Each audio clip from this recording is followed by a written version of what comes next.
On कर दिए ना, कहाँ तक हो गया था?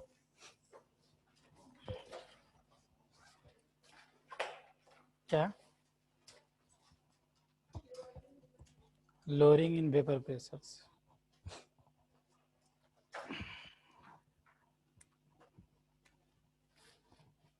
तो हम लोग ये डिस्कस कर रहे थे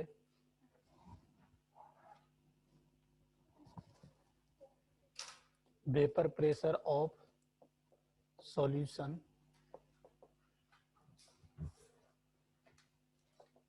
containing non-volatile solute and volatile solvent.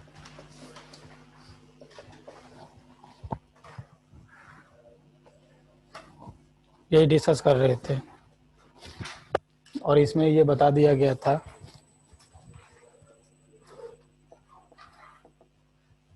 lowering in vapor pressures that is equal to P naught minus PS. P naught is the vapor pressure of pure liquid और PS is the vapor pressure of solution containing non-volatile solute. और क्यों बताए थे कैसे कम हो गया? जैसे ये प्योर वाटर का वेपर प्रेशर है तो प्योर वाटर के अंदर NaCl मिला देंगे तो PS is the vapour pressure of solution containing NaCl और ये कम होता है। क्यों कम होता है? रीजन भी समझाया था। अब ये देखिए, क्या हम इसको इस तरह से भी लिख सकते हैं P naught minus PS। PS के जगह क्या लिख दूं मैं? P naught mole fraction of solvent लिख सकते हैं।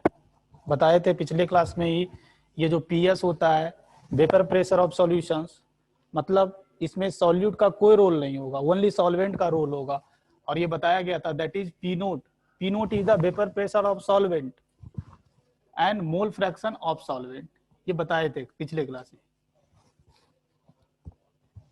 यहां से लिख सकते हैं, देखिए P naught minus PS that is equal to, P naught common ले लेते हैं, क्या हो जाएगा? 1 माइनस एक्स ऑफ सॉल्वेंट हो जाएगा। 1 minus mole fraction of solvent क्या होता है? That is the mole fraction of solute. तो ये क्या हो जाएगा? P naught minus PS that one is P naught mole fraction of solute, mole fraction of solute. यहां से एक फॉर्मूला बन गया that is P naught minus PS upon P naught that is equal to mole fraction of solute. और mole fraction of solute कैसे निकालते हैं? Moles of solute upon moles of solute plus moles of solvent. तो ये formula ध्यान रखना है।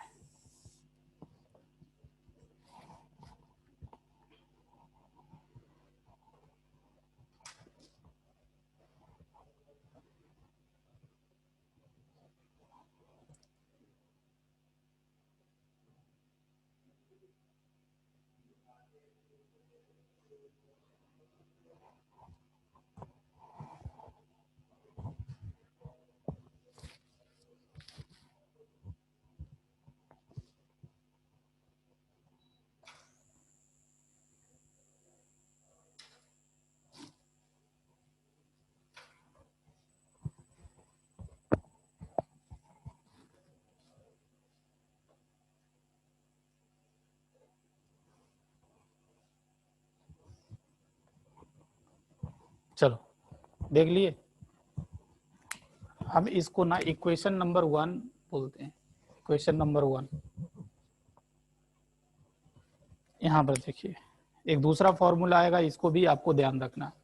क्या में हम लिख सकते हैं PS is equal to P naught mole fractions of solvent, लिख सकते हैं ना यही चीज। अगर इन दोनों को डिवाइड कर दे 1 डिवाइड बाई 2,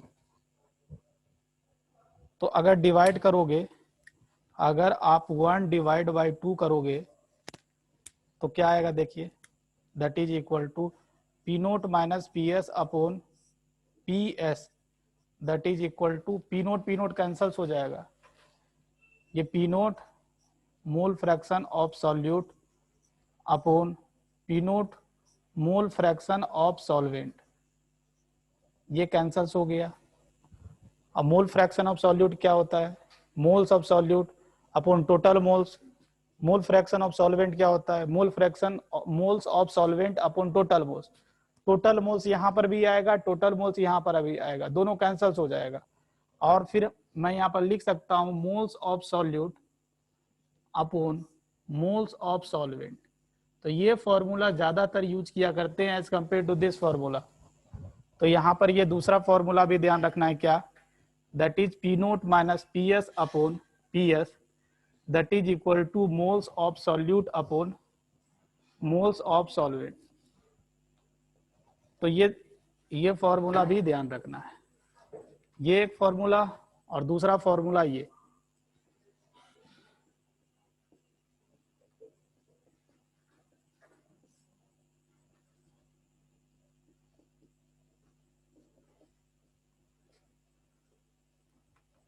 दोनों फॉर्मूला को ध्यान रखना है।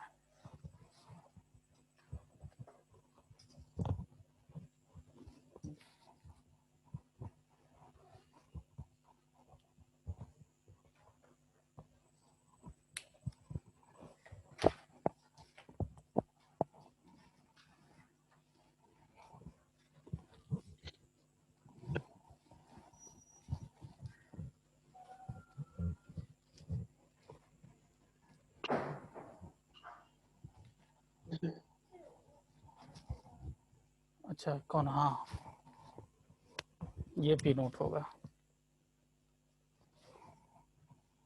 अच्छा उल्टा हो गया क्या, ये पी एस होगा, ये पी नोट होगा, ये पी एस होगा।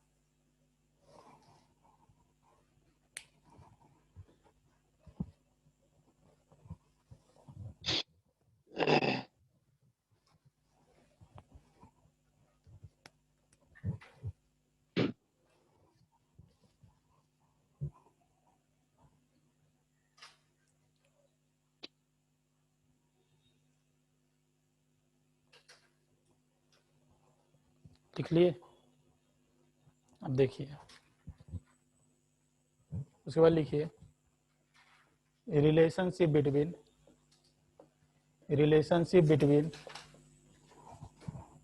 Rawls law and Dalton's law.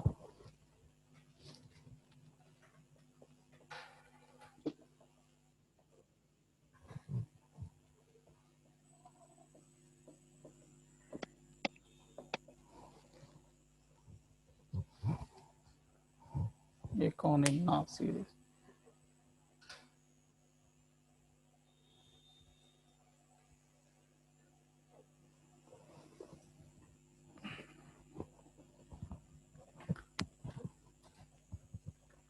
तो यहां पर देखिए ये कंटेनर है,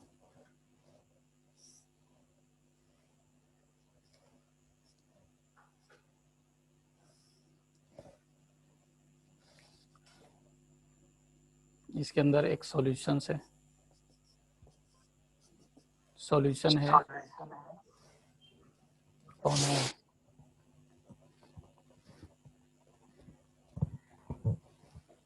ए आपका बोले थे सॉल्यूट है, वोलाटाइल सॉल्यूट है, और बी वोलाटाइल सॉल्वेंट है। इन दोनों का वेपर बनेगा, दोनों वोलाटाइल है तो दोनों का वेपर बनेगा। तो यहां पर ध्यान रखिएगा ए का जो मोल फ्रैक्शंस होता है और बी का जो मोल फ्रैक्शंस होता है उसको हम x a x B denote करते हैं, और ये जो वेपर्स में ए का मोल फ्रैक्शंस होता है, मोल फ्रैक्शंस होगा, और बी का मोल फ्रैक्शंस होगा, उसको हम वाई ए और वाई बी से डिनोट करेंगे। मतलब क्या मैं बोल रहा हूं, यहां पर Y A and Y B, this is the mole fractions of A and B in vapor phase Y जो क्या डिनोट करता है, वेपर फेज को, क्योंकि क्या होगा क्योंकि ये वेपर्स में, ये जो वेपर होगा उसमें ए और बी का दोनों कंपोनेंट होगा, दोनों ए और बी होगा, तो ए का कुछ ना कुछ मोल फ्रैक्शंस होगा और बी का कुछ ना कुछ मोल फ्रैक्शंस होगा। सिमिलरली यहाँ पर हम लोग बोल सकते हैं x A and X B, X मतलब लिक्विड फेज को डिनोट कर रहा है, ये क्या है, this is the mole fractions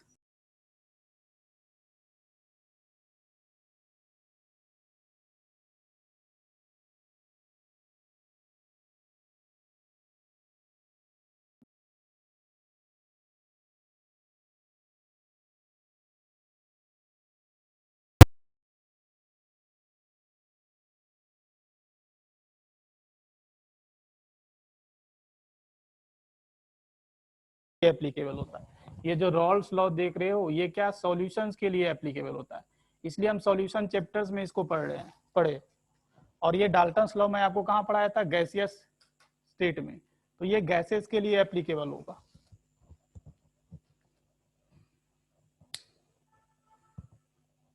means हम इसके थ्रू क्या जानना चाहते हैं, x a x B, x a और वाई ए में रिलेशन जानना चाहते हैं।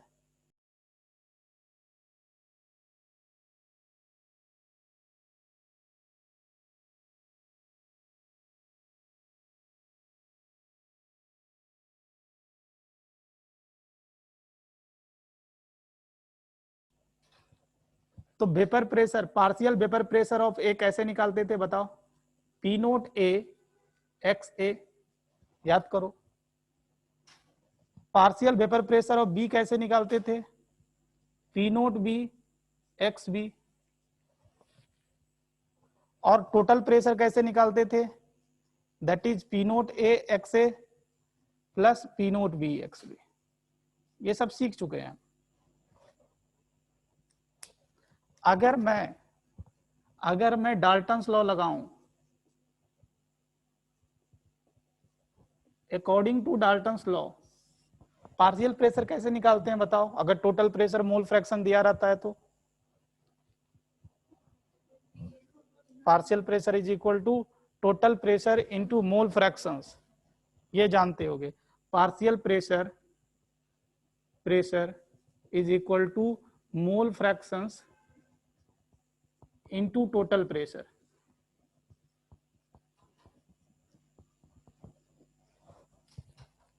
अब देखो, अगर मैं पार्शियल प्रेशर ऑफ ए निकालना चाहता हूं, क्योंकि ए और बी वेपर में भी है, तो कैसे निकालेंगे, टोटल प्रेशर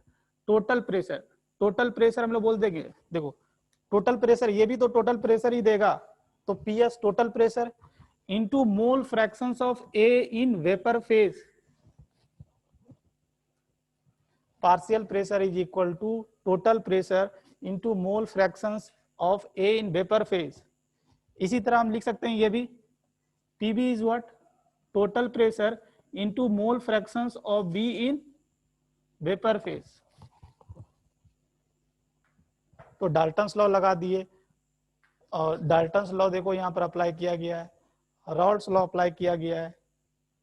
तो हम क्या बोल सकते हैं, इससे जो पार्शियल वेपर प्रेशर निकालेंगे और इससे जो पार्शियल वेपर प्रेशर, इससे जो वेपर प्रेशर पार्शियल प्रेशर निकालेंगे, दोनों सेम होगा, बोल सकते हैं। तो इसको आपको याद रखना है कि डाल्टन्स इक्वल टू रॉल्स करना है। अगर Dalton's is equal to Raoult's करेंगे तो क्या होगा, दोनों के बीच रिलेशन निकल जाएगा। तो फाइनली क्या आ जाएगा, अगर आप Dalton's is equal to Raoult's करोगे, इस तरह याद रखोगे, तो डाल्टन्स लॉ को अप्लाई करके हम पार्शियल प्रेशर कैसे निकालते हैं, p a into mole fractions of A in vapour phase, that is equal to Raoult's law apply करके पार्शियल वेपर प्रेशर निकालिए, that is P note A x a. यहां से देखिए, यहां से हम वाई ए रिलेशन आ गया, that is P note A x a upon P s, p s means क्या, पी नोट ए एक्स ए plus P note B x b. तो ये ध्यान रखना है।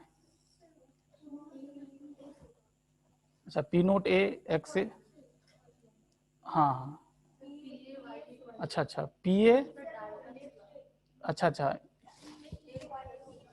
हाँ पी ए पी एस, हाँ पी एस टोटल प्रेशर। इसी तरह वाई भी निकाल सकते हैं क्या, p note B x B upon P note ए एक्स ए plus P note B x b. तो ये फॉर्मूला तो अपने आप बन जाएगा अगर डाल्टन्स इक्वल टू रॉल्स याद रखोगे तो।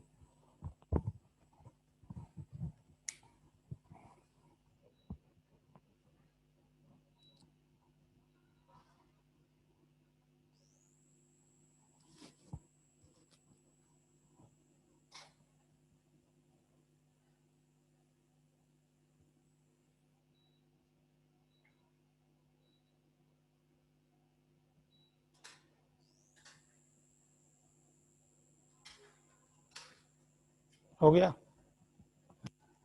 चलो क्वेश्चन लिखिए।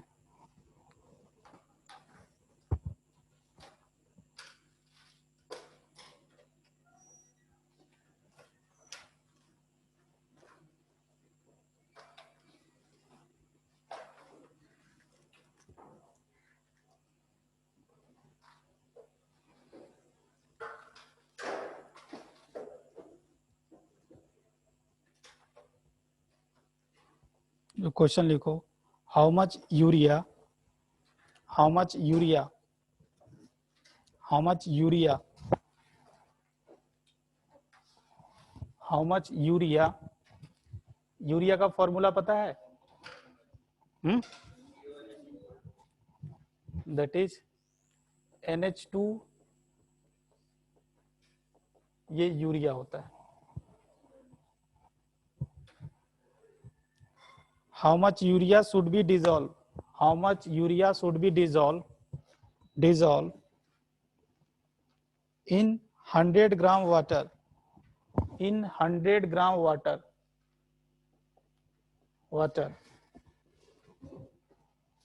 in order to reduce its, in order to reduce, in order to reduce its vapor pressure, vapor pressure by 25%, in order to reduce its vapor pressure by 25%, 25%, and also calculate, and also calculate the molality, molality small m, molality, molality of resulting solution, molality of resulting solutions।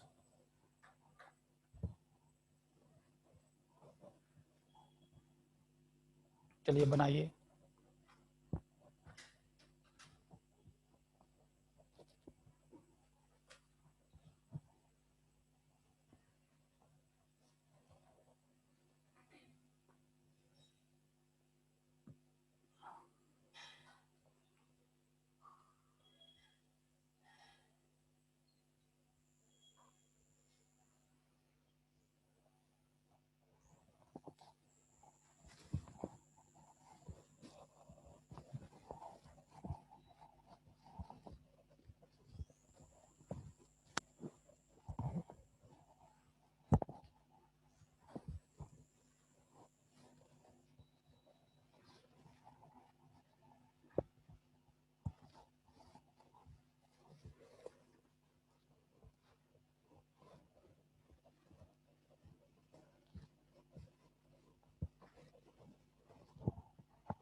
चलो देखिए,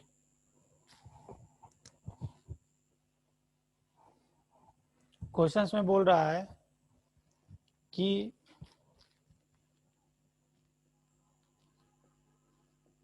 sir 18.5।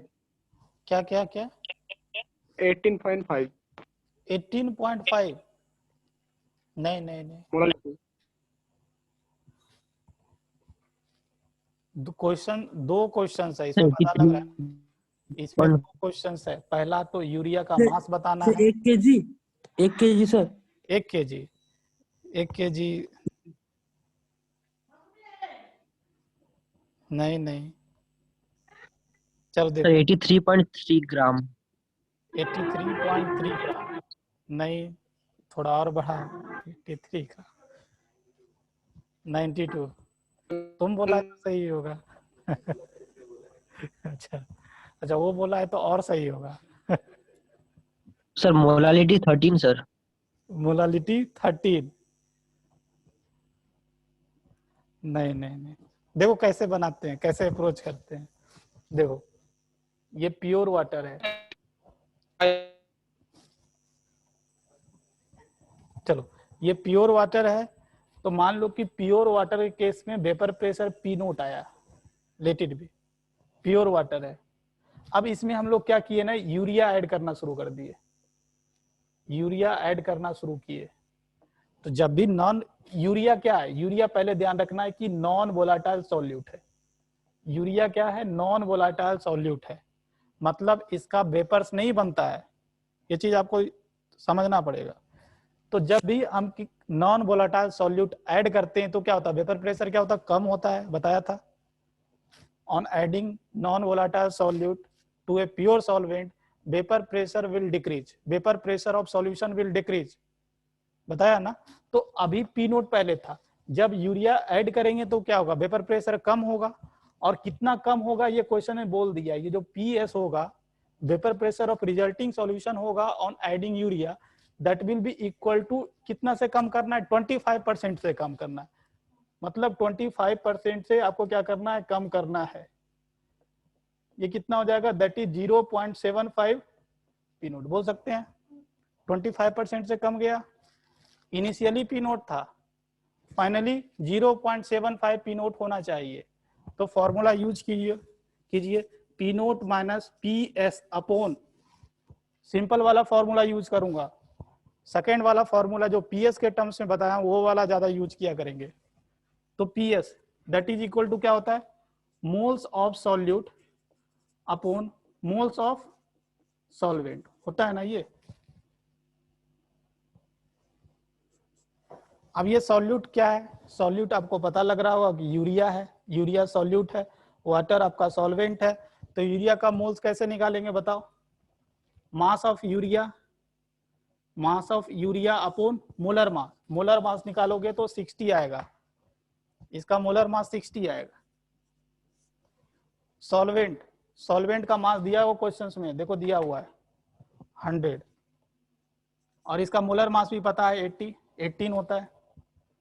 अब यहां से निकालो, देखो P note रखते हैं, PS को हम क्या लिख लेते हैं, P note into 0.75 and upon PS that is 0.75 P note. देखो पी नोट तो सब जगह कैंसिल हो जाएगा, कॉमन लेकर कैंसिल हो जाएगा, कितना आएगा बताओ, ये हो गया 0.25 एंड ये 0.75, 1/3 आ गया, 1/3 इज इक्वल टू ये कितना हो गया, W urea upon 60 into 18/100।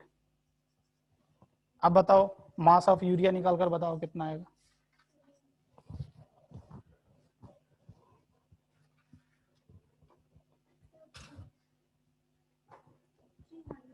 Three 300 आएगा,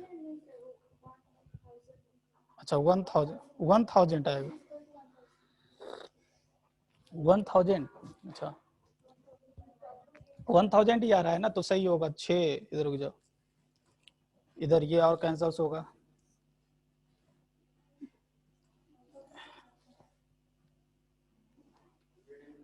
थाउजेंड अपॉन ये 1000/9। 1000/9, हाँ 1000/9, 111.1 ग्राम, 3 और इधर भी 3, 9, 1000 अपॉन 9 इट विल कम, अगर ये 10 होता तो कितना 100 आता, 10 ये होता तो 100 ही आता ना। तो देखो ये 9 है तो थोड़ा बढ़ गया है। चलो तो ये पहला क्वेश्चन, दैट इज 111.1 ग्राम आएगा। सेकंड क्वेश्चन कैसे बनाएंगे, देखो सेकंड क्वेश्चन में मोलालिटी निकालना है। मोलालिटी क्या होता है पहले ये बताओ, molality, how will define the molality. 1 kg solvent, हाँ ये एक ऐसा टर्म है जिसमें सॉल्वेंट डिनोमिनेटर में सॉल्वेंट आता है, और इसके छोड़कर जो भी कॉन्सेंट्रेशन टर्म्स है उसके डिनोमिनेटर में हमेशा सॉल्यूशन का कुछ ना कुछ होगा। ये एक इकलौता है मोलालिटी जिसके डिनोमिनेटर में सॉल्वेंट को लेकर कुछ आता है, सॉल्वेंट। तो देखो हम मोलालिटी जानते हैं, that is moles of solute upon mass of solvent, और वो भी केजी में होना चाहिए। अगर ग्राम में ये है तो ये हम क्या करेंगे 1000 से मल्टीप्लाई कर देंगे, यही मोलालिटी होता है, मोलालिटी। अब इसको देखो कैसे अप्रोच करूंगा, ये भी फॉर्मूला की तरह याद रखना। देखिए P note minus P S upon P S that is equal to क्या होता है, moles of solute upon moles of solvent. Moles of solvent के जगह हम लिख सकते हैं mass of solvent, mass of solvent ये ग्राम में, mass of solvent into molar mass ऊपर कर देते हैं, molar mass, molar mass of solvent, solvent. अब ये ग्राम में है तो हम क्या करेंगे ना 1000 मल्टीप्लाई करेंगे और 1000 डिवाइड करेंगे। ये जो टर्म आप देख रहे हो ये टर्म क्या है बताओ, मोलालिटी है। तो ये आप मोलालिटी के टर्म्स में भी फॉर्मूला याद रखोगे तो बहुत अच्छा है, that is molality into molar mass, mass नहीं molar mass of solvent upon 1000।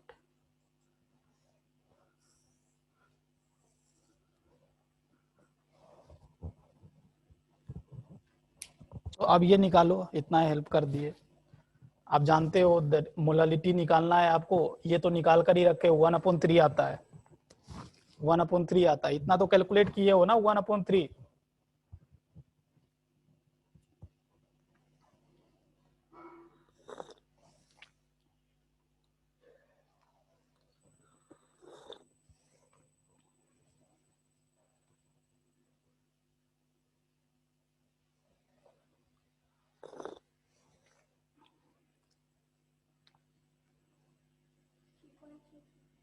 Three 111.1/6, ये तो डायरेक्टली निकल गया। हाँ कितना 3.33 आ रहा है, 3.33 तो नहीं आएगा। आप लोग कैलकुलेशन से भी बहुत जानदार है।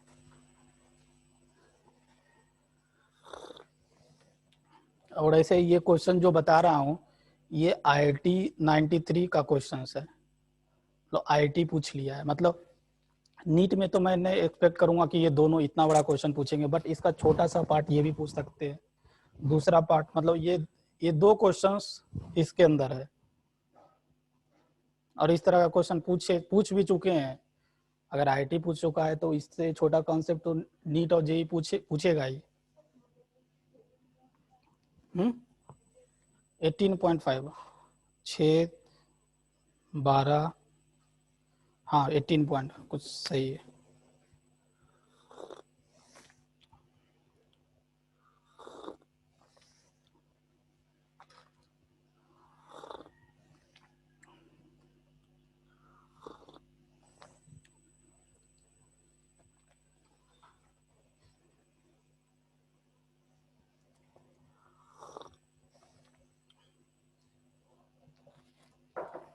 देखो ये इतना भी तुरंत निकाले थे, 1/3 आया था, 1/3 आया था, देख लो। दैट इज इक्वल टू, ये निकालना है मोलालिटी, सॉल्वेंट क्या है वाटर है, अपॉन 1000 क्या हो जाएगा मोलालिटी दैट इज 1000 अपॉन 54। अब ये देख लो कितना आता है, 18.5 मोलल, मोलल या स्मॉल एम। ये यूनिट इसका क्या हो जाएगा, दैट इज, इसका यूनिट क्या होता है, मोल पर केजी। इसका यूनिट क्या होता है, मोल पर केजी। हाँ तो देखो ना 1/3 है, क्या क्या है?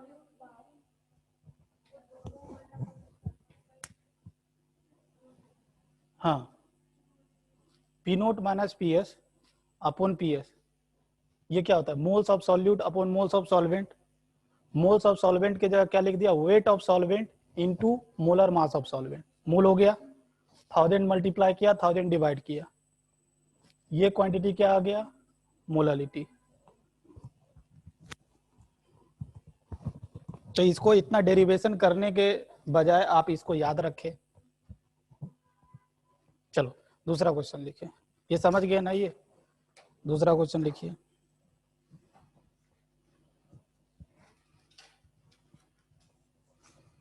लिखो, the vapour pressure of benzene and toluene, vapour pressure of benzene and toluene, vapour pressure of benzene and toluene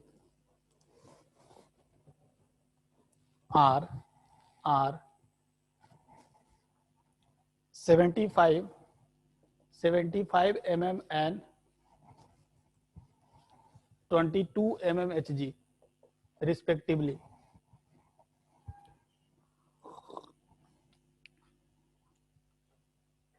ये क्या दिया हुआ है क्वेश्चंस में, क्या वेपर प्रेशर, वेपर, अब बोलोगे vapour pressure of pure benzene and pure toluene, P note दिया हुआ है, P nought benzene and P nought toluene दिया हुआ है। चलो आगे क्वेश्चन लिखो, full stop. If 0.3 mole benzene, 0.3 mole of benzene and 0.7 mole of toluene are mixed, then calculate the mole fraction of benzene, calculate the mole fraction of benzene in vapor phase, in vapor phase।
0.59 sir। 0.5।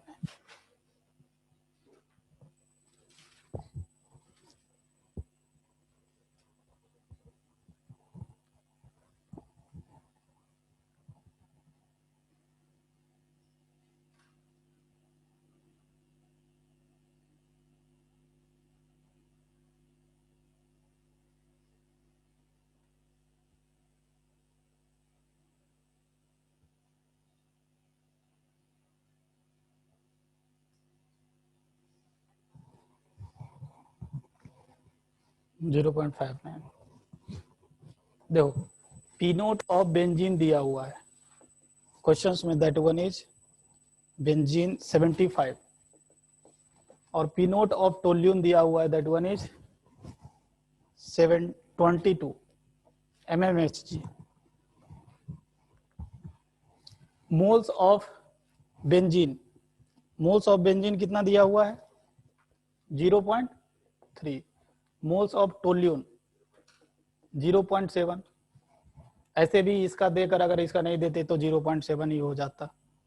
तो आप क्या करें ना, सबसे पहले मोल fractions B का निकाल ले, बेंजीन का मोल फ्रैक्शंस क्या होगा बताओ, 0.3 अपॉन 0.3 अपॉन क्या, इन दोनों का एडिशन 1, यही आ जाएगा। मोल फ्रैक्शन ऑफ टोल्यून भी क्या आ जाएगा 0.7 ही आ जाएगा ना।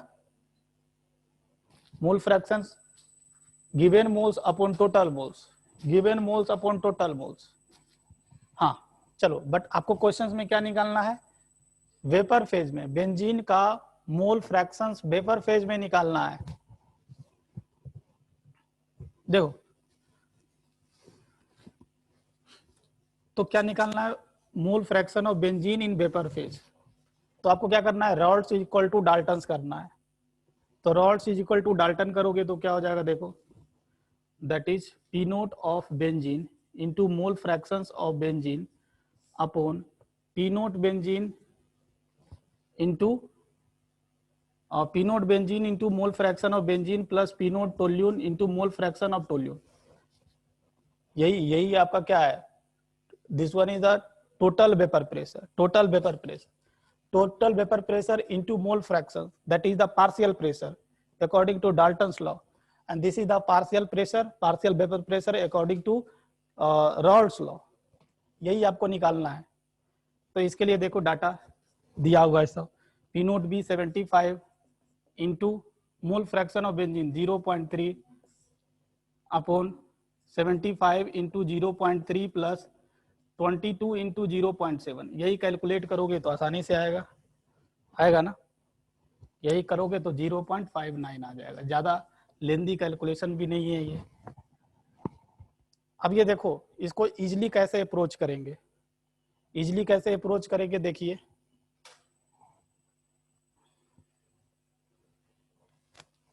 देखो, अगर मैं YV लिखता, वाई टोल्यून क्या होगा बताओ, that is P nought toluene mole fraction of toluene upon P nought benzene होगा। अगर हम Y of benzene upon Y of toluene निकालें क्या हो, इन दोनों का रेशियो ले ले, डिवाइड कर दे तो ये तो दोनों में कैंसिल हो जाएगा क्या आ जाएगा, P nought benzene upon mole fraction of toluene हो जाएगा। क्या हम ये जानते हैं कितना है बताओ, p nought of benzene questions में दिया हुआ है 75, पी नोट ऑफ टोल्यून 22, और इन दोनों का रेशियो कितना दिया हुआ 0.3 अपॉन 0.7। ये तो इजीली कैलकुलेट हो जाएगा, कितना आएगा बताओ, 75 इंटू 3 15 और ये 22 और ये कितना जाएगा 14 154, ये आ जाएगा।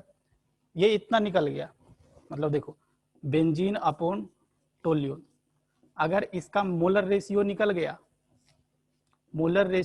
गया, देखो ये इससे क्या हो रहा है ना, ये जो कैलकुलेशंस आप किए ये कैलकुलेशन करना नहीं कर पड़ रहा है आपको। अगर मुझे मोलर फ्रैक्शन दिया हुआ है और अगर बेंजीन का मोलर रेशियो निकालना है तो हम क्या करेंगे, इसके रेशियो में क्या है 2, ये इसको किससे रिलेट करोगे, इससे रिलेट करोगे तो दैट इज 225 अपॉन टोटल। जैसे अगर मान लो कि x अपॉन वाई का वैल्यू 1/3 है, तो अगर मोल फ्रैक्शंस ऑफ x कैसे निकालोगे, दैट इज 1/3, ये जानते हो या नहीं। हाँ तो यही तो कर रहे हैं, अगर y upon Y b upon Y T का वैल्यू इतना है तो इसके पार्ट में कितना आया होगा, दिस वैल्यू अपॉन टोटल, इन दोनों का एडिशन करोगे जो, क्या आप ये देखो वही 0.9 आ रहा है, तो इसको भी यहाँ से कैलकुलेट करोगे तो 0.9 आएगा। अगर मुझे y ऑफ टोल्यून निकालना रहता है तो क्या करते? फिर से एक तो ये कर सकते हो, एक तो 154 अपॉन, नहीं तो दूसरा क्या है 1 माइनस 0.59 कर देंगे, इतना नहीं करना पड़ेगा। तो आप इससे भी अप्रोच कर सकते हो, ये और में है। एक तो ट्रेडिशनल अप्रोच, इस अप्रोच से आपको total vapour pressure of solution निकालना नहीं पड़ेगा।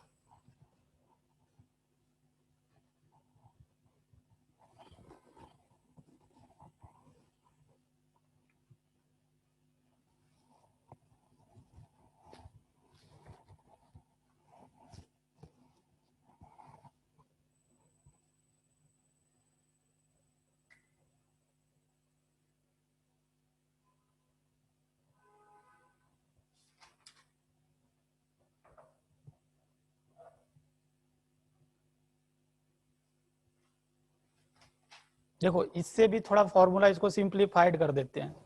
क्या हम ये फॉर्मूला ध्यान रखना, Y B upon Y T that is equal to P note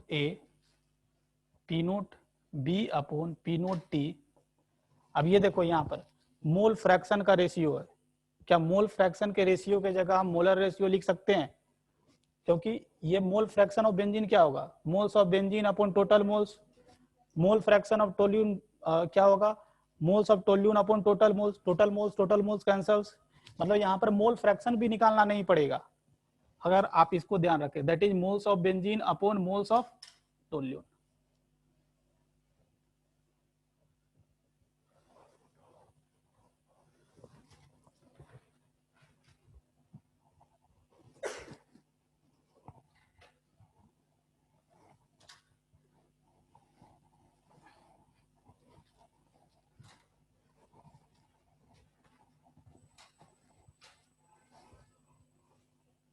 चलो उसके बाद लिखे आप types of solution. Types of solution, types of solution. Ink कहाँ है, इंक कहाँ है?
टाइप्स ऑफ सॉल्यूशन हो गया, बात हो गया पूरा।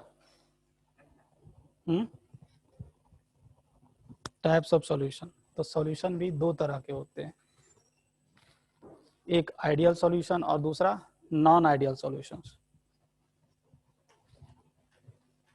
तो सबसे पहले लिखिए आइडियल सॉल्यूशन क्या होगा।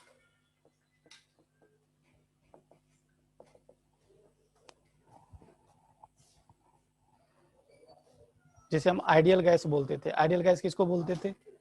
जो गैस आइडियल क्या रॉल्स लॉ को फॉलो करते हैं, जो आइडियल गैस इक्वेशन को फॉलो करेगा that one is ideal gas.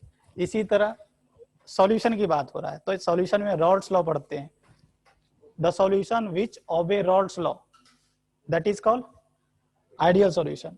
और जो रॉल्स लॉ को ओबे नहीं करेगा तो उसको क्या बोलेंगे? Non ideal solution. तो लिख लो the solution which obeys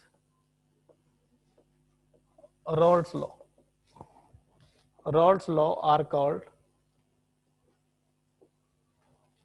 ideal solution. The solution which obey Rolle's law are called ideal solution.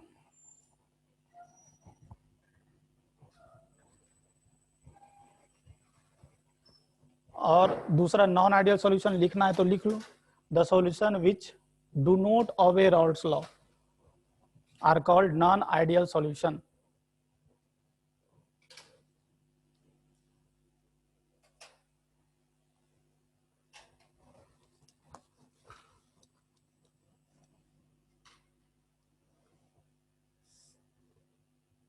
और नॉन आइडियल सॉल्यूशन में लिख लेना उसका दो पार्ट होता है, एक को बोलते हैं दैट इज पॉजिटिव डेविएशंस और एक दूसरा नेगेटिव डेविएशंस। मतलब ऐसा सॉल्यूशन जो पॉजिटिव डेविएशन शो करता है। पॉजिटिव डेविएशन का क्या मतलब होता है बताऊंगा। तो पहले ये देखो, एक डायग्राम से समझने की कोशिश करो।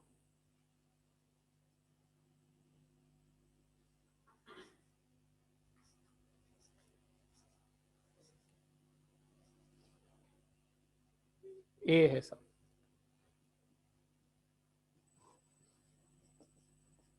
ए मीन सॉल्यूट,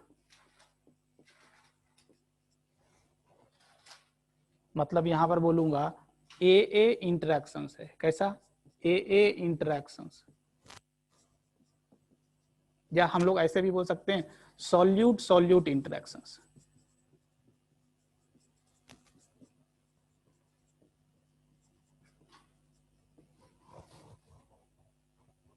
इसमें मतलब प्योर ए है, प्योर ए, प्योर सॉल्यूट। इसी तरह एक और कंटेनर ले रहा हूं जिसमें क्या है,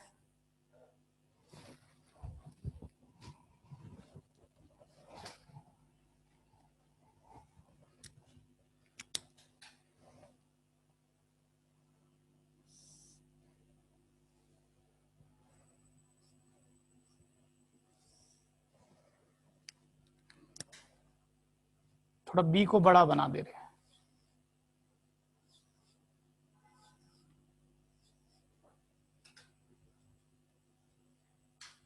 बी मतलब क्या? सॉल्वेंट। अच्छा, इसके इसके वेपर्स भी होंगे। अगर ए आपका वोलेटाइल सॉल्यूट है तो इसके वेपर्स भी होंगे, ए वेपर्स में भी जाएगा। मतलब यहां पर बताओ, यहां पर प्योर वेपर प्रेशर ऑफ ए होगा, होगा ना? ए ही ओनली है। तो यहां से क्या डेवलप होगा? दैट इज पी नोट ए। यहां पर क्या होगा? यहां पर बी होगा, इसलिए यहां पर क्या डेवलप होगा? That is P note B. और यहां पर क्या बोलेंगे? BB interactions. बीबी इंटरेक्शंस मतलब सॉल्वेंट सॉल्वेंट इंटरेक्शंस।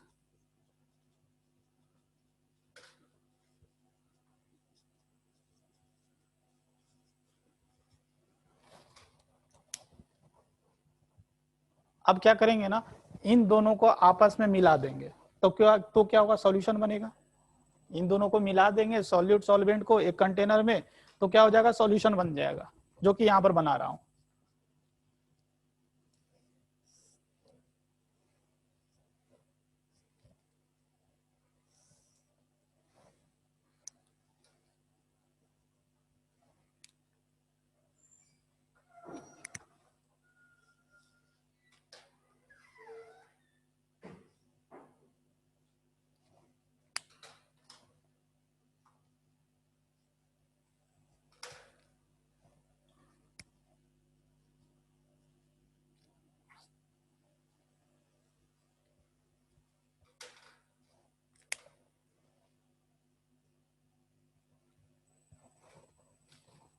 ये सॉल्यूशन बन गया। इसको क्या बोलेंगे हम लोग? Solute solvent interactions, solute solvent interactions, या हम लोग इसको बोल देंगे AB इंटरेक्शंस।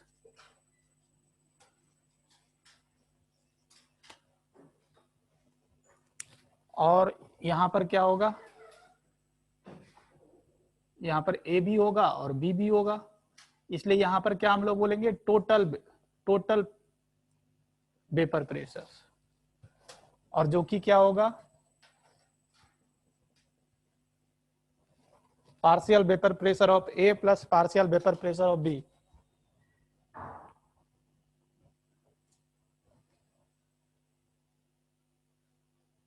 चलो इतना समझ में आ रहा है।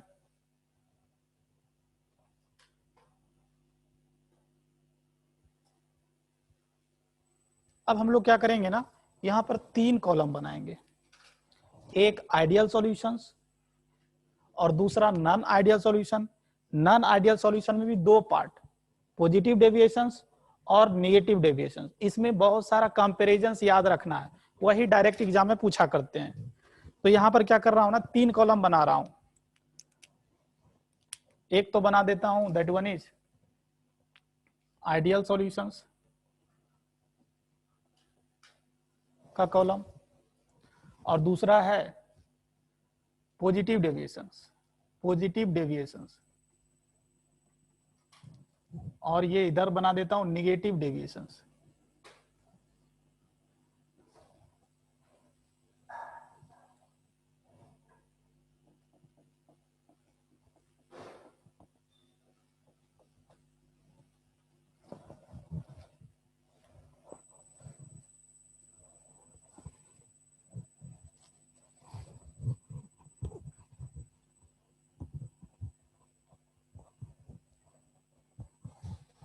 अब एक एक करके समझते चलेंगे और लिखते चलेंगे पॉइंट।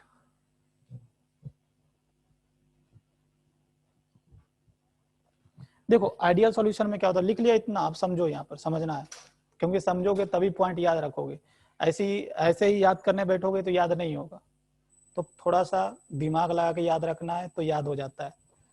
देखो हम जो कैलकुलेट करते हैं ना, पेन एंड पेपर पर जो भी चीज कैलकुलेट करते हैं, that is called theoretical total vapour pressure.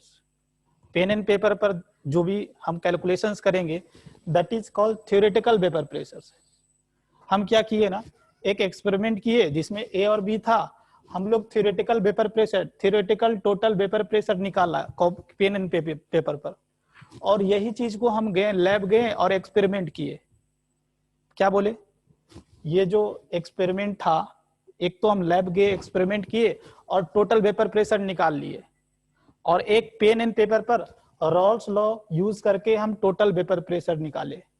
अगर दोनों का वैल्यू सेम आता है, मतलब जो आपने रॉल्स लॉ से थ्योरेटिकली कैलकुलेट किया है और जो आपने लैब में जाकर एक्सपेरिमेंट किया है, अगर दोनों से टोटल वेपर प्रेशर का वैल्यू सेम आता है, उसको हम क्या बोलेंगे? Ideal solutions. अगर जो लैब में जाकर आप कैलकुलेट किए और जो थ्योरेटिकली रॉल्स लॉ अप्लाई करके कैलकुलेट किए, अगर लैब वाला वैल्यू, लैब में जो एक्सपेरिमेंटल टोटल वेपर प्रेशर अगर ज्यादा आ गया as compare to theoretical vapour pressure, total vapour pressure, तो हम क्या बोलेंगे? Positive deviation. और अगर कम हो गया तो निगेटिव डेविएशन। तो पहला बात ये ध्यान रखना है, मतलब क्या बोलेंगे इस केस में? ये जो P ऑब्जर्व या P एक्सपेरिमेंटल लिख देता हूं, P एक्सपेरिमेंटल, अगर P experimental is equal to P Raoult's law लिख देता हूं, मतलब रॉल्स लॉ से जो कैलकुलेट करोगे ना, ये कैसे कैलकुलेट करोगे? हम जानते हैं P nought A X A plus P nought B X B, ऐसे ही कैलकुलेट करेंगे ना। ये थ्योरेटिकल वेपर प्रेशर, और लैब में जाकर कैलकुलेशंस किए टोटल वेपर प्रेशर, अगर ये दोनों वैल्यू सेम आता है तो आइडियल सॉल्यूशंस। अगर आपका एक्सपेरिमेंटल वेपर प्रेशर जो लैब में जाकर कैलकुलेट किए अगर ज्यादा आता है,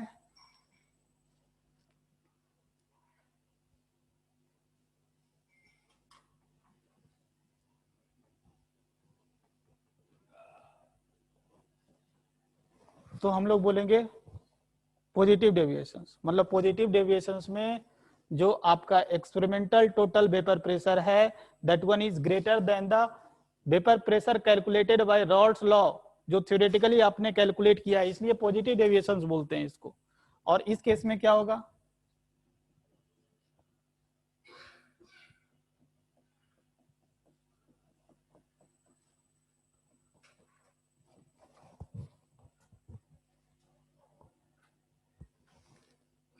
तो पहला पॉइंट तो यही ध्यान रखना है। चलो अब फिर यहां पर देखो, अब ये समझो थोड़ा,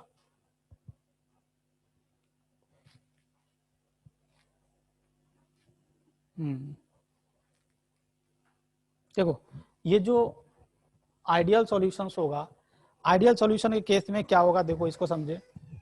अगर ये 5 लीटर है, ये 10 लीटर है, अगर ये सॉल्यूशन का वॉल्यूम अगर 15 लीटर होता है, 5 लीटर 10 लीटर 15 लीटर आता है, तो हम लोग बोलेंगे चेंज इन वॉल्यूम 0 है, मतलब 15 माइनस 10 प्लस 5। अगर change in volume delta we mixing का वैल्यू अगर 0 आता है, तो हम लोग क्या बोलेंगे, आइडियल सॉल्यूशन से। समझ गया ये चीज। तो नेक्स्ट पॉइंट लिख रहे हैं, क्या ये change in volume delta we mixing बोलते हैं, मतलब final volume minus initial volume अगर 0 आता है तो आइडियल सॉल्यूशंस। मीन्स आपको क्या ध्यान रखना है, डेल्टा वी मिक्सिंग 0 होगा तो आइडियल सॉल्यूशंस। अगर अब ऐसा हो गया, अगर ये 10 लीटर और ये 5 लीटर और यहां पर जो वॉल्यूम आप देख रहे हैं 15 लीटर से ज्यादा हो गया, 16 लीटर हो गया, 16 लीटर हो गया, तो हम क्या बोलेंगे, पॉजिटिव डेविएशंस। मतलब इस केस में जो डेल्टा वी मिक्सिंग होता है ये क्या होता है, ग्रेटर देन 0 होता है। ऐसे ध्यान रखना, जैसा डेविएशन औसा साइन। देख positive deviations, delta we mixing भी पॉजिटिव, और इस केस में क्या आएगा, डेल्टा वी मिक्सिंग निगेटिव आएगा। मतलब अगर ये 10 लीटर और ये 5 लीटर, यहां पर देखोगे 13 लीटर आ जाएगा, 15 लीटर से कम आ जाएगा। चलो ये समझ में आ गया।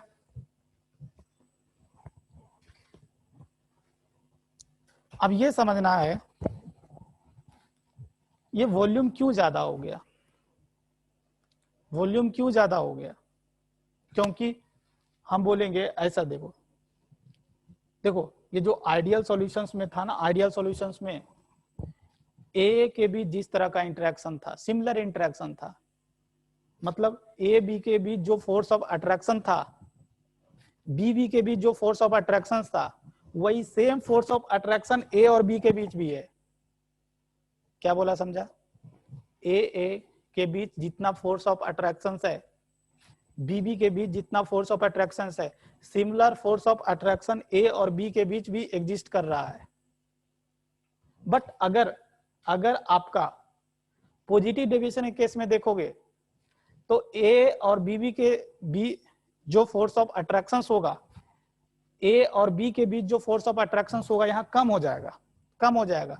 इसलिए क्या होगा ना, ये दोनों आसपास, ये दोनों मिलना नहीं चाहते हैं, तो क्या हो गया, वॉल्यूम बढ़ गया। ये दोनों अगर आपस में मिल जाते तो कम जगह में ही सेट हो जाते।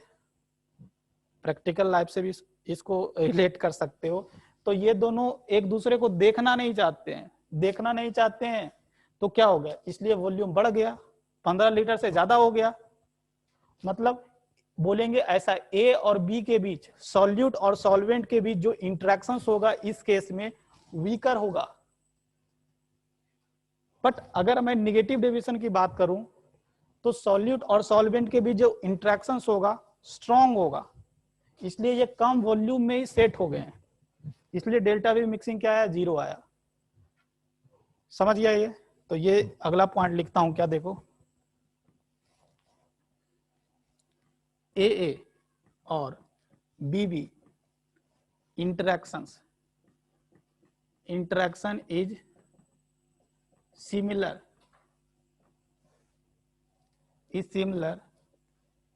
A interaction of BB interaction is similar as that of AB interactions.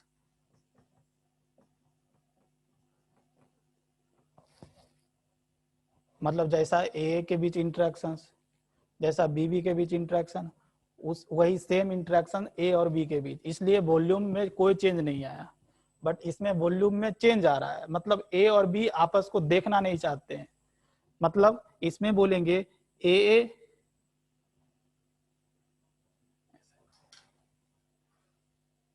AB interactions, AB interaction is weaker as that of A और BB। और इस केस में क्या होगा, AB interaction is stronger as that of A और BB।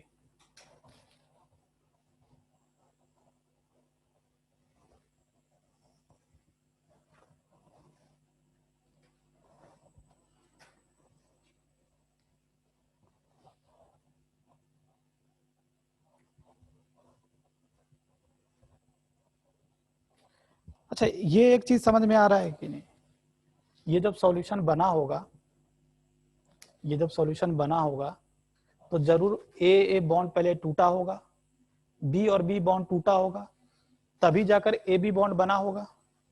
मतलब ए को तोड़ने के लिए ये ब्रेक हुआ होगा, ये ब्रेक हुआ होगा, और इसको तोड़ने में एनर्जी लगा होगा ना कुछ एनर्जी, इसको भी तोड़ने में कुछ ना कुछ एनर्जी लगा होगा।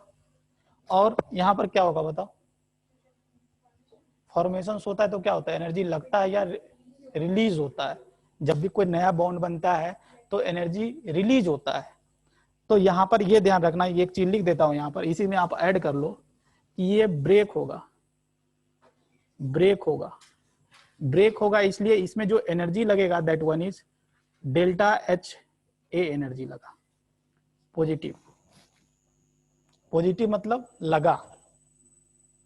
यहां पर इसको भी, ये भी क्या होगा बताओ,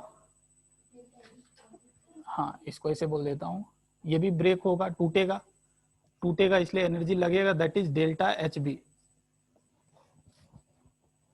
और ये क्या होगा बताओ, फॉर्म होगा इसलिए यहां पर क्या होगा, एनर्जी रिलीज होगा, डेल्टा एच ए बी बोल देते हैं।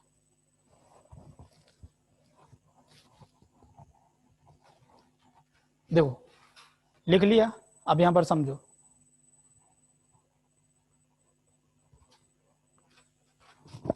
इस केस में जो आइडियल सॉल्यूशन के केस में डेल्टा एच मिक्सिंग जो होता है ना, 0 होता है। मतलब इसका मतलब होता है कि इसमें मान लो इसको तोड़ने के लिए 5 किलो जूल एनर्जी की जरूरत हुई, लेट इट बी। इसको तोड़ने के लिए 10 किलो जूल एनर्जी की जरूरत हुई, तो यहां पर 15 किलो जूल एनर्जी निकल जाएगा। समझ गया क्या बोला, इसमें 5 यूनिट, इसमें 10 यूनिट, इसमें 15 यूनिट निकल गया, तो डेल्टा बी मिक्सिंग क्या हो जाएगा बताओ, 0 हो जाएगा। डेल्टा बी मिक्सिंग मीन्स क्या, final volume minus initial volume. समझ गया ये चीज, final volume minus initial volume. तो ये नेक्स्ट पॉइंट क्या ध्यान रखना है, डेल्टा एच मिक्सिंग क्या होगा, 0 होता है in case of ideal solutions. मतलब ना तो एनर्जी इवॉल्व होता है, ना ही, समझ गया ना ये चीज, डेल्टा बी मिक्सिंग 0 होगा, ना तो एनर्जी रिलीज होता है ना तो इवॉल्व, दोनों एक ही होगा, रिक्वायर्ड होता है ना तो इवॉल्व होता है। बट अगर पॉजिटिव डेविएशन से तो क्या होगा बताओ, आप ही बताओ। अगर पॉजिटिव डेविएशन में क्या होगा, ये दोनों देखना नहीं चाहते हैं एक दूसरे को, अगर देखना नहीं चाहते हैं तो दोनों में अच्छा से बॉन्ड नहीं बनेगा। अगर बॉन्ड नहीं बनेगा तो यहाँ पर कम एनर्जी निकलेगा, तो डेल्टा बी मिक्सिंग क्या होगा, डेल्टा बी मिक्सिंग पॉजिटिव होगा, डेल्टा एच मिक्सिंग इस केस में पॉजिटिव होगा।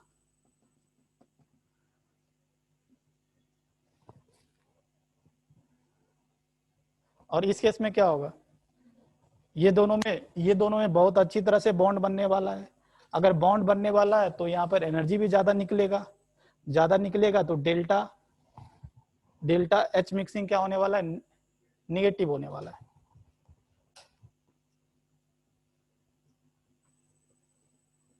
तो डेल्टा एच मिक्सिंग देखो, ये दोनों में तो जैसा साइन जैसा डेविएशन उसी तरह का sign, positive positive positive negative negative. और दो और है, एक है आपका delta H that is delta S entropy, और एक डेल्टा जी दैट इज गिव्स फ्री एनर्जी। तो सबके लिए सेम होता है ये दोनों वैल्यू। मतलब अगर मैं डेल्टा एस मिक्सिंग की बात करूं तो डेल्टा एस मिक्सिंग ये सब स्पॉन्टेनियस प्रोसेस है। स्पॉन्टेनियस प्रोसेस के लिए डेल्टा एस का वैल्यू क्या होता है, पॉजिटिव होता है। तो सबके लिए पॉजिटिव ध्यान रखना।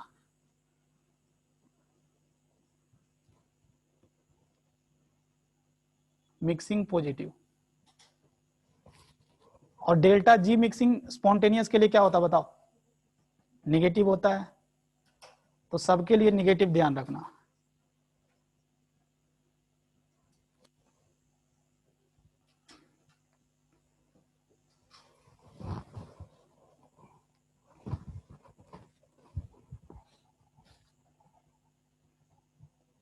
चलो तो कुछ समझ में आया ये? आ गया?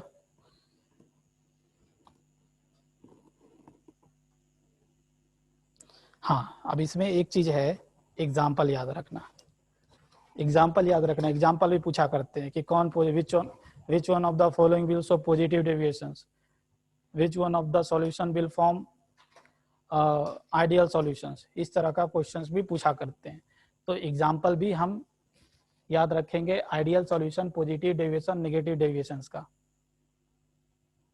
देखो, तो आइडियल सॉल्यूशन वाला एग्जाम्पल जो होगा, सिमिलर टाइप का इंटरेक्शंस होगा। मतलब इसमें एग्जाम्पल याद करने बाद ये ध्यान में रखेंगे कि इसमें क्या होता है, आइडियल सॉल्यूशन में सिमिलर तरह का इंटरेक्शंस होता है। मतलब जैसा सॉल्यूट के बीच इंटरेक्शन, उसी तरह सॉल्वेंट के बीच इंटरेक्शन, और उसी तरह आपका सॉल्यूट और सॉल्वेंट के बीच भी इंटरेक्शंस होगा। मतलब इसका मतलब होता है, अगर सॉल्यूट के बीच अगर डायपोल मोमेंट लग रहा है तो सॉल्वेंट के बीच डायपोल मोमेंट ही लगना चाहिए, और सॉल्वेंट के बीच भी डायपोल मोमेंट ही लगना चाहिए। मतलब इसमें सिमिलर तरह का इंटरेक्शन ध्यान रखोगे। एग्जाम्पल लिखाऊंगा, इसमें क्या ध्यान रखोगे, इसमें कमजोर हो जाता है ना, वीकर। तो इसमें ध्यान रखना है कि अपोजिट, इसमें एक टर्म ध्यान रखना, that one is opposite nature substance होगा। अपोजिट नेचर सब्सटेंस का मतलब होगा, जैसे एक मॉलिक्यूल्स में वेंडरवाल फोर्स लगेगा तो दूसरे में हाइड्रोजन बॉन्डिंग होगा, तभी तो उनके बीच इंटरेक्शन कमजोर होगा। और इस केस में क्या होगा ना, सेम नेचर सब्सटेंस, सेम ऐसा समझ सकते हो कि अगर एक मॉलिक्यूल के बीच हाइड्रोजन बॉन्डिंग हो रहा है, दूसरे के बीच हाइड्रोजन बॉन्डिंग हो रहा है, उन दोनों को मिला देंगे ना तो और बहुत ज्यादा हाइड्रोजन बॉन्डिंग हो जाएगा। मतलब इसमें सॉल्यूट और सॉल्वेंट के बीच इंटरेक्शंस को बढ़ाना है, बढ़ाएंगे तभी क्या होगा, नेगेटिव डेविएशंस होगा। ऐसे भी समझ सकते हो। देखो, एक मैं बोला ना, पहला पॉइंट देखो, पहला पॉइंट क्या बोला मैं, कि जो थ्योरेटिकल वेपर प्रेशर और ऑब्जर्व वेपर प्रेशर पहला आइडियल सॉल्यूशन में सेम आता है। अगर आपका पॉजिटिव डेविएशंस है मतलब क्या, ए और बी के बीच इंटरेक्शन कमजोर है। अगर इंटरेक्शन कमजोर है तो क्या होगा, इसका मॉलिक्यूल ज्यादा वेपर में जाएगा।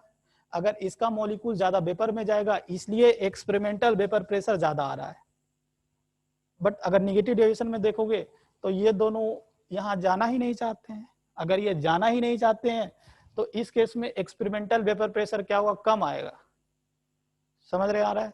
तो ये सब चीजों को आप कोरिलेट करके याद रखोगे। अब एग्जाम्पल लिख लो। नेक्स्ट जो पॉइंट है आपका एग्जाम्पल, तो एग्जाम्पल देखो लिखा देता हूं।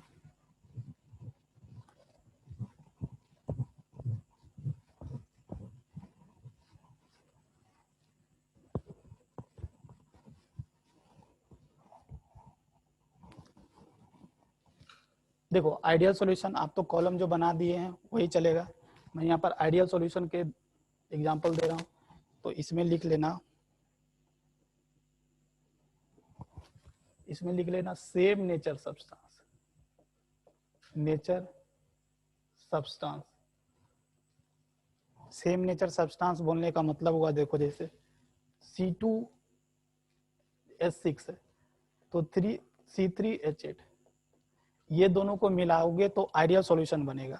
मतलब क्या मैं बोल रहा हूँ, इसके बीच भी वेंडरवाल फोर्स लगेगा, मतलब इस एक, दिस वन इज इथेन और ये क्या है प्रोपेन, तो दो इथेन मॉलिक्यूल के बीच कैसा वेंडरवाल फोर्स, दो प्रोपेन मॉलिक्यूल्स के बीच कैसा फोर्स वेंडरवाल फोर्स, अगर दोनों को मिला देंगे तो भी कैसा वेंडरवाल फोर्स।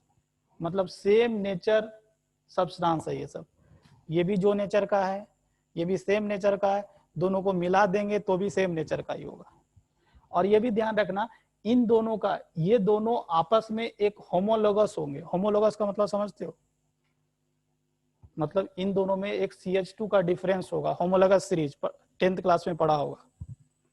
जैसे एक है बेंजीन तो दूसरा टोल्यून। दूसरा एग्जांपल ध्यान रखना, बेंजीन और टोल्यून। टोल्यून का फॉर्मूला क्या होता है C7C6, ये तो होता है ना C6H5CH3, तो इसको हम क्या लिख सकते हैं C7H8। ये दोनों भी देख रहे हो एक दूसरे को होमोलोगस है, मतलब इसमें भी वेंडरवाल फोर्स, इसमें भी वेंडरवाल फोर्स, दोनों को मिला देंगे तो भी वेंडरवाल फोर्स, सेम तरह का इंटरेक्शन। एक एग्जांपल ये भी ध्यान रखना पूछा करते हैं, मिथाइल अल्कोहल और इथाइल अल्कोहल।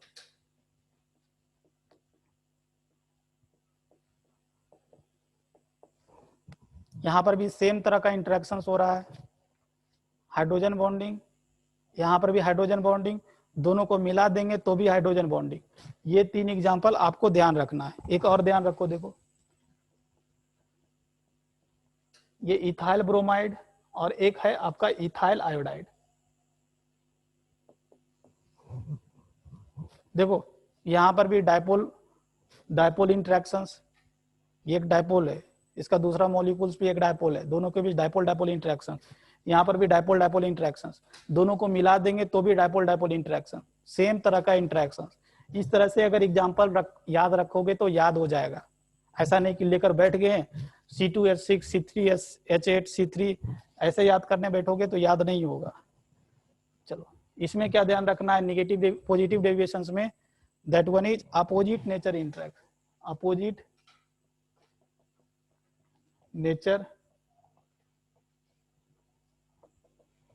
मतलब इसमें जो फोर्स ऑफ ए और बी के बीच जो इंटरेक्शंस करना है, कमजोर करना है आपको, तो इसमें आप एग्जांपल ध्यान रखो, जैसे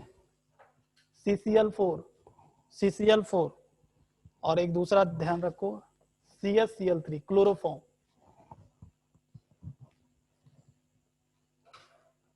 देखो ये ध्यान रखोगे ये नॉन पोलर सब्सटेंस है, नॉन पोलर, डायपोल मोमेंट 0 है इसका, और ये पोलर सब्सटेंस है, अपोजिट नेचर का है। देखो ये नॉन पोलर, ये पोलर, दोनों में कोई इंटरेक्शन ही नहीं होगा, दोनों को मिला देंगे तो नहीं होगा, तो ये भी आसानी से वेपर में जाएगा, ये भी आसानी से वेपर जाएगा और पॉजिटिव डेविएशन शो करेगा। दूसरा एग्जांपल याद रखो, ये भी एग्जांपल अक्सर पूछा करते हैं, वाटर प्लस इथाइल अल्कोहल। इसको इस तरह से ध्यान रख सकते हो, इसमें स्ट्रॉन्ग हाइड्रोजन बॉन्डिंग, इसमें वीक हाइड्रोजन बॉन्डिंग, दोनों को मिला देंगे तो कम इंटरेक्शंस होता है। तो ये भी एग्जांपल आपको ध्यान रखना है। इसमें निगेटिव डेविएशंस में एग्जांपल कुछ है, देख लो।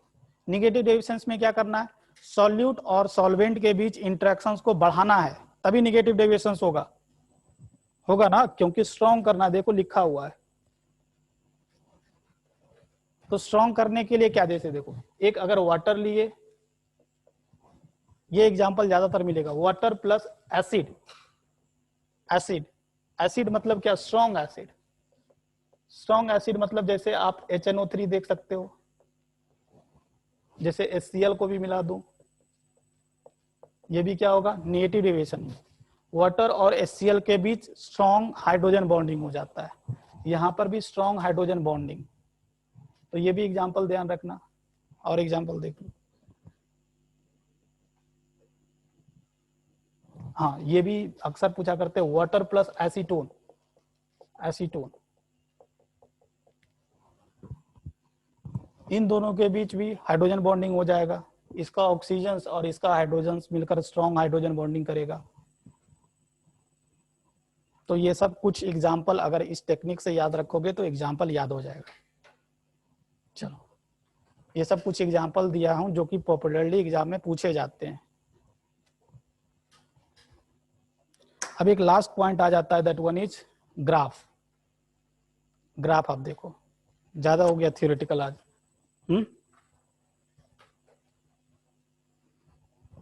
आप लोग में अभी जैसे 1-2 घंटा पढ़ने वाला क्षमता नहीं, मतलब 2 घंटा कंसिस्टेंटली पढ़ लेते हो विदाउट एनी डेविएशन। ऐसा नहीं कि आधा घंटा पढ़े फिर उसके बाद मोबाइल की दुनिया में चले गए। क्या 3-4 आवर कंटिन्यूसली? चलो, तो बहुत अच्छा है इस तरह का, क्योंकि एग्जाम में आपको कंटिन्यूसली 3 घंटा बैठना पड़ता है। तो उस तरह का हैबिट अभी से डेवलप करना पड़ेगा।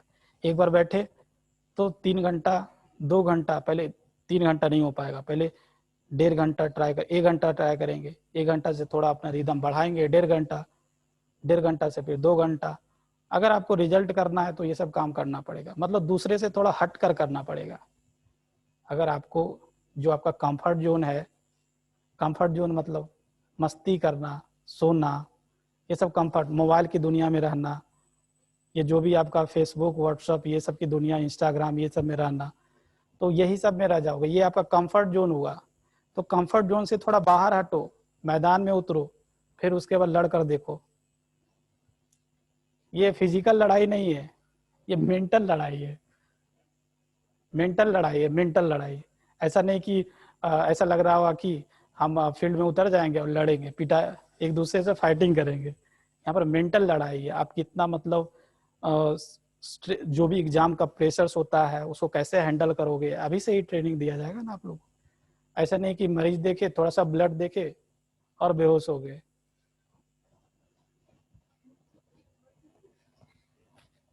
ऐसा भी होता है ना बहुत में कि थोड़ा सा ब्लड देख लिए तो थोड़ा बेहोश हो गए। हाँ, फेंट हो जाता है।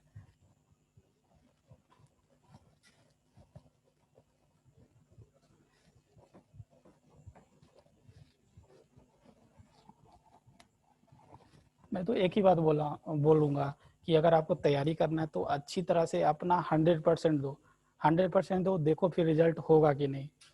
और पहले ही बहुत तो ऐसे ही पहले ही हार मान गए हैं कि चलो, बहुत तो ऐसे हैं कि चलो कोलकाता आ गए हैं घर से, अब थोड़ा मस्ती करते हैं। क्या नीट का तैयारी करते हैं? अपने आप से पूछ कर देखो सही में क्या हम नीट का तैयारी कर रहे हैं, क्या क्या रिस्पांस आता है अंदर से। तो उसको हाँ में कन्वर्ट करने के लिए पढ़ना पड़ेगा। यही एक बार बार आपको रिवीजन करना पड़ेगा, क्योंकि क्योंकि जाओ कोटा में जाओगे ना, कोटा तो अभी नहीं गए हो आप लोग, जाओगे तो वहां पर पागल जैसे बच्चे पढ़ते हैं, मतलब एग्जाम क्वालिफाई करने के लिए समझो कि पागल ही हो जाते हैं। इस तरह का अपने अंदर पागलपन डेवलप करना पड़ेगा। बहुत हमेशा दिन रात पढ़ना है, दिन रात जब भी टाइम मिल रहा है उसको पढ़ाई में कुछ ना कुछ यूटिलाइज करना है, बार बार चीज़ों को रिविजन करना है। टेबल एक बनाकर अपने रूम में, जैसे हो सकता है पीरियोडिक टेबल या जो भी आपका फिजिक्स का फॉर्मूला, शॉर्ट नोट्स बनाना, ये सब करना पड़ेगा तभी। क्योंकि आपको क्या है, एग्जाम में एट ए टाइम आपको फिजिक्स, केमिस्ट्री और बायोलॉजी आपके यहाँ पर होना चाहिए, सेरिब्रम में होना चाहिए। होगा तभी आप वहाँ पर बना पाओगे। और वो चीज़ जब कब होगा, जब आप चीज़ें को बार बार रिवीजन करोगे, तभी आप वो लोड पूरा कैरी करके वहां तक ले जाओगे।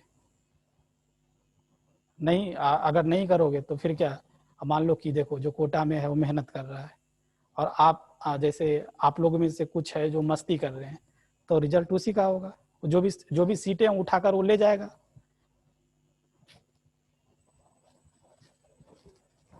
क्योंकि रियल हकदार तो वही होगा ना, अगर वो ज्यादा मेहनत कर रहा है तो रियल हकदार वही होगा।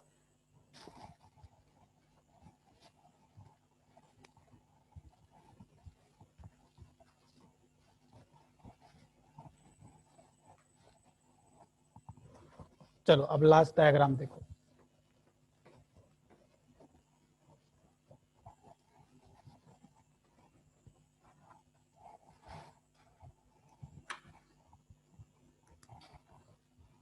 ये डायग्राम तो पहले बनवा चुका था, देखो।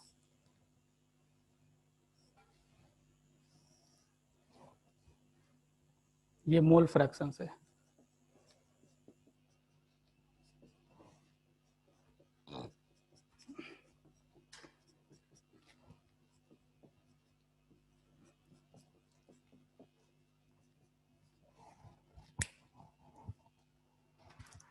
यहाँ पर मान ले रहे हैं कि a is more volatile than B.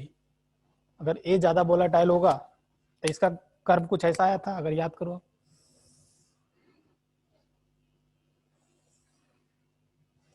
ये है आपका this one is P note A and this one is P note B, और इन दोनों को मिला देंगे इस पॉइंट को, तो क्या आता था? P S, vapour pressure of solution, that is P note A x A plus P note B x B. ये बना चुका था। ये जैसे ये जो लाइन देख रहे हो, दिस इज द इक्वेशन। इस लाइन का इक्वेशन क्या होगा? This one is p a is equal to P note A x a. इस लाइन का इक्वेशन क्या होगा? P b is equal to P note B x B. ये ideal solution के केस में ऐसा ग्राफ आता है। यहां पर मैं बोल दिया हूं a is more volatile than b, इसलिए पी नोट ए का लाइन ऊपर गया, ये पॉइंट ऊपर गया।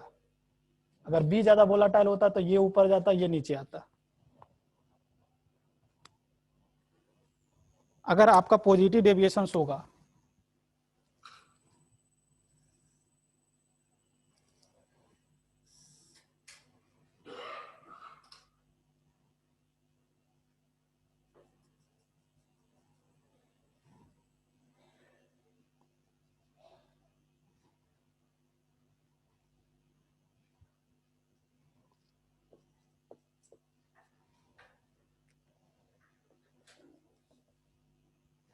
अगर पॉजिटिव डेविएशन होगा तो वेपर जो एक्सपेरिमेंटल वेपर प्रेशर होगा ज्यादा आना चाहिए as compare to pen and paper पर जो कैलकुलेट करोगे। तो उसके लिए जो कर्व आता है कुछ ऐसा आता है, देखो। पहले ये बना लेते हैं छोटे छोटे।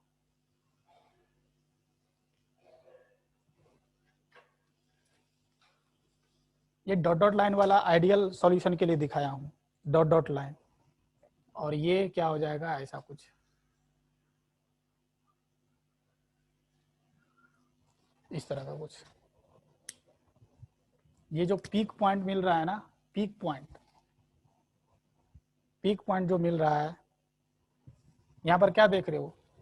ये जो वेपर प्रेशर है, vapour pressure of solution is maximum. अगर जब वेपर प्रेशर मैक्सिमम होता है तो बॉइलिंग पॉइंट क्या होता है? Of solution is minimum. और ये जो पॉइंट देख रहे हो ना, इसी को हम लोग क्या बोलते हैं? एजियोट्रॉप। Azeotrope, azeotrope. आपको पता होगा कि एजियोट्रॉप दो तरह का होता है, एक को बोलते हैं पॉजिटिव एजियोट्रॉप और एक को बोलते हैं निगेटिव एजियोट्रॉप। पॉजिटिव एजियोट्रॉप को ही हम लोग क्या बोलते हैं? Minimum boiling azeotrope. देख रहे हो ना, ये पॉजिटिव डेविएशन के लिए ग्राफ है ना, और यहाँ पर देख रहे हो बॉइलिंग पॉइंट क्या आ रहा है? मिनिमम आ रहा है। एजियोट्रॉप क्या होता है? और मैं लिखा दूंगा, that is a constant boiling mixture, जिसका लिक्विड फेज और वेपर फेज में कंपोजिशन सेम होता है।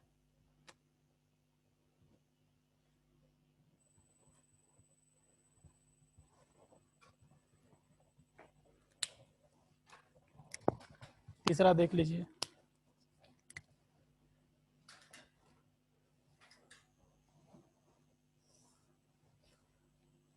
ये वेपर प्रेशर एक्सिस, ये मोल फ्रैक्शन एक्सिस। आप यहाँ पर लिख लीजिएगा, मोल फ्रैक्शन एक्सिस है ये सब चीजें रिपीट हो गई इसमें।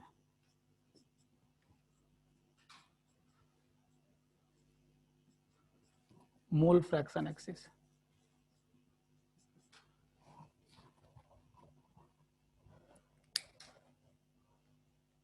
पहले आइडियल सॉल्यूशन के लिए बना लेते हैं।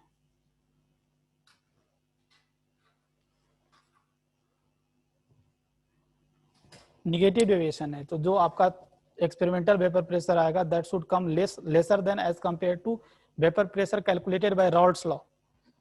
तो लेस कैसे आएगा देखिए, ये सब नीचे से ऐसे बनेगा, ये देखो, और ये देखिए ये सॉल्यूशन का जो होगा।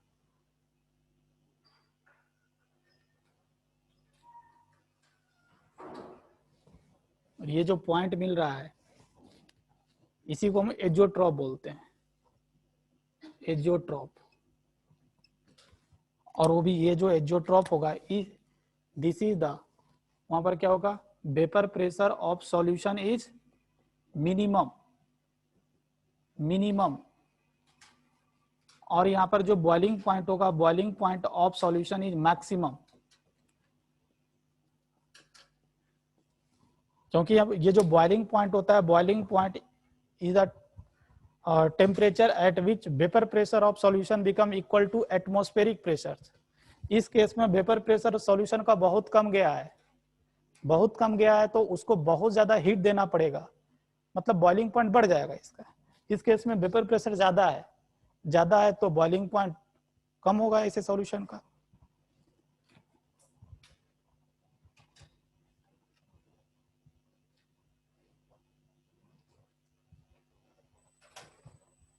तो टाइप्स ऑफ सॉल्यूशन से रिलेटेड जो भी पॉइंट्स था आपको पॉइंट फॉर्म में लिखा दिया गया और उसको याद रखना अब आपका फर्ज होता है। उसके बाद एजियोट्रॉप हेडिंग दे दीजिए, एजियोट्रॉप, एजियोट्रॉप।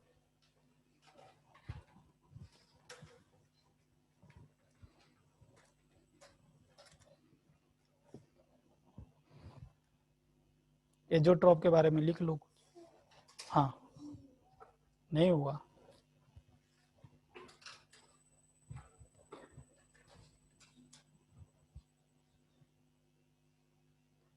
स्पीड ठीक है, मतलब ऐसा लग रहा है कि बहुत फास्ट हो जा रहा है। ठीक, अच्छा यही है, और इसे थोड़ा स्पीड कर दो। धीरे धीरे कर देना।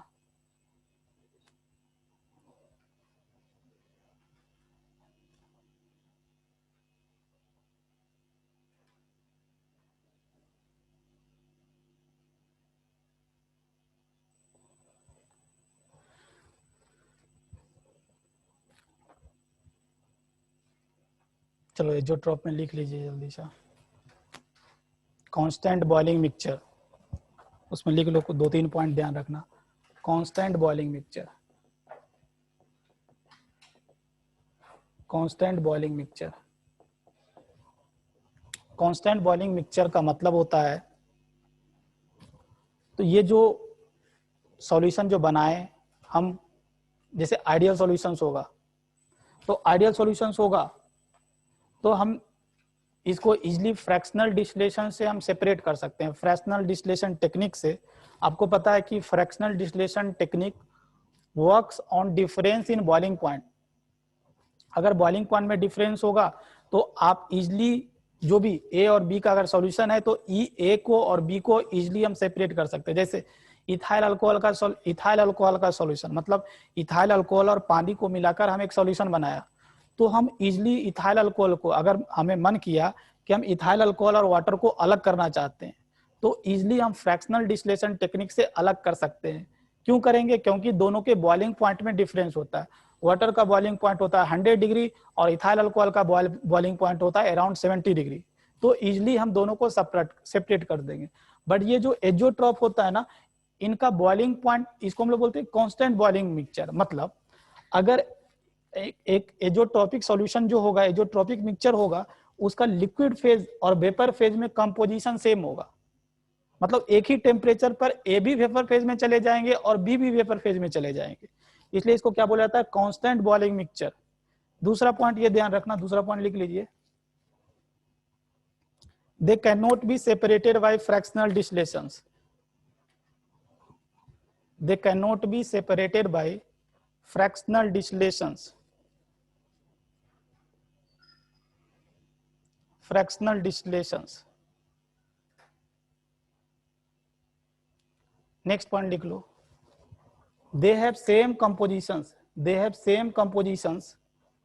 Same compositions in vapor phase and liquid phase. They have same composition in liquid phase and vapor phase.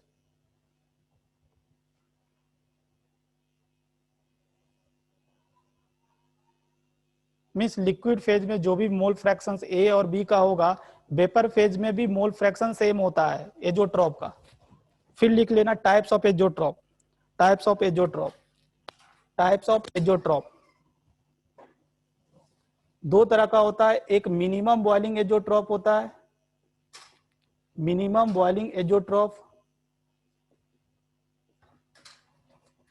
Minimum boiling azeotrope में लिख लेना, जैसे ये वाला जो बना, ये क्या बना, this one is minimum boiling azeotrope. तो इसमें लिख लेना आप solution with positive deviations. Solution with positive deviations.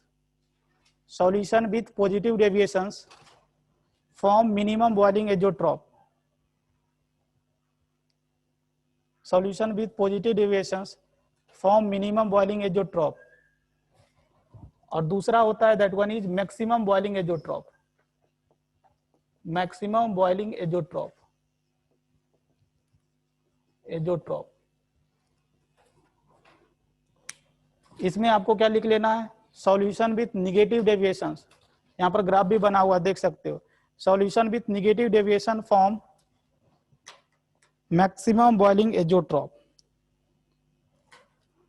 उसके बाद हेडिंग दे देना कॉलिगेटिव प्रॉपर्टी. अगले क्लास में पढ़ेंगे कॉलिगेटिव प्रॉपर्टी.